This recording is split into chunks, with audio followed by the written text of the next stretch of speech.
ആവർത്തന പുസ്തകം 32 11 കഴുകൻ തൻ്റെ കൂടനക്കി കുഞ്ഞുങ്ങൾക്ക് മീതെ പറക്കും പോലെ താൻ ചിറക് വിരിച്ച് അവനെ എടുത്ത് തൻ്റെ ചിറകിന്മേൽ അവനെ വഹിച്ചു. പ്രതികൂലമായ കാലാവസ്ഥയിൽ പോലും പ്രകൃതിക്ഷോഭങ്ങളെ തരണം ചെയ്ത് ഉയരങ്ങളിൽ പറക്കുവാൻ ദൈവം സൃഷ്ടി നൽകിയവയാണ് കഴുകന്മാർ.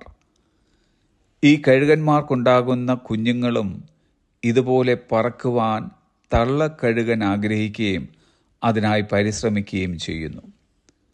കുഞ്ഞുങ്ങൾക്ക് ചില വ്യതിയാനങ്ങൾ ഉണ്ടാകുന്നത് വരെ അവർ ആ കൂട്ടിൽ തന്നെയായിരിക്കും.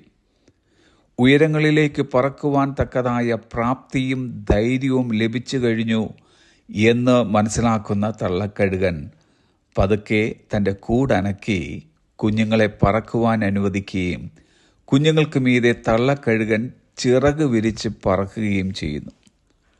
കുഞ്ഞുങ്ങളുടെ സ്വന്തം നന്മയ്ക്ക് വേണ്ടി തള്ളപ്പക്ഷി അവയെ കൂട്ടിൽ നിന്നും തള്ളി പുറത്താക്കിയ ശേഷം അവയുടെ സുരക്ഷിതത്വം ഉറപ്പാക്കുവാനായിട്ടാണ് മീതെ പറക്കുന്നത്. കഴുകൻ കുഞ്ഞുങ്ങൾ കൂട്ടിൽ നിന്നും തള്ളി പുറത്താകുന്നത് വരെ പറക്കാത്തതുപോലെ ക്രിസ്തുവിശ്വാസികളായ നമ്മുടെ ജീവിതത്തിൽ ചില വ്യതിയാനങ്ങൾ ഉണ്ടാകാതെ ആത്മീയമായ ഉയരങ്ങളിലേക്ക് നമുക്കാർക്കും പറന്നുയരാനാവില്ല.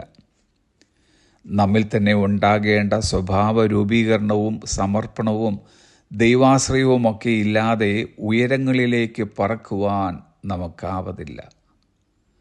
ഉയരങ്ങൾ കാണുവാനോ ചിറകടിച്ചുയരുവാനോ കഴിയാതെ മുരടിച്ചു പോയ എത്രയോ ആത്മീയ ജന്മങ്ങൾ ഇപ്പോഴും കൂട്ടിനുള്ളിൽ തന്നെ ഒതുങ്ങിക്കൂടി കഴിയുകയാണ്.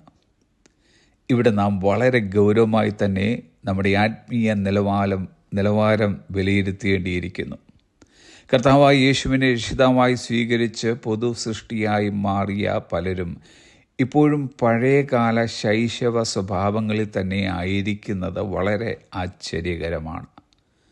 കുട്ടിത്തം വിട്ടുമാറാത്ത, ഭൂമിയിലുള്ളത് മാത്രം ചിന്തിക്കുകയും വില കുറഞ്ഞ കാര്യം സംസാരിക്കുകയും തരം താണ പ്രവൃത്തികൾ ചെയ്തും ഇങ്ങനെയുള്ളവർ ആത്മീയ സമൂഹത്തിൽ ഇന്നും ജീവിക്കുന്നു. അവർ വിശ്വാസത്തിൽ ശക്തരാകേണ്ടതിന് പകരം പരിജ്ഞാനത്തിൽ വളരെ കുറവുള്ളവരും ക്രിസ്തുവിൽ ഇന്നും ശിശുക്കളുമാകുന്നു. പഴയതെല്ലാം തുടരുന്നു, പുതിയതൊന്നും തന്നെ പ്രത്യക്ഷമായിട്ടുമില്ല. ഒരു വിശ്വാസി പൂർണ്ണ വളർച്ചയിലാകുമ്പോൾ അവൻ ബാല്യകാല സ്വഭാവങ്ങളെ ഉപേക്ഷിക്കുന്നു. നമുക്ക് പ്രായമാകും തോറും ഈ വ്യത്യാസം നമ്മുടെ ജീവിതത്തിലും വന്നു ചേരുന്നു. ഇത് ആത്മീയ വളർച്ചയുടെ ഒരു മുദ്രയാണ്.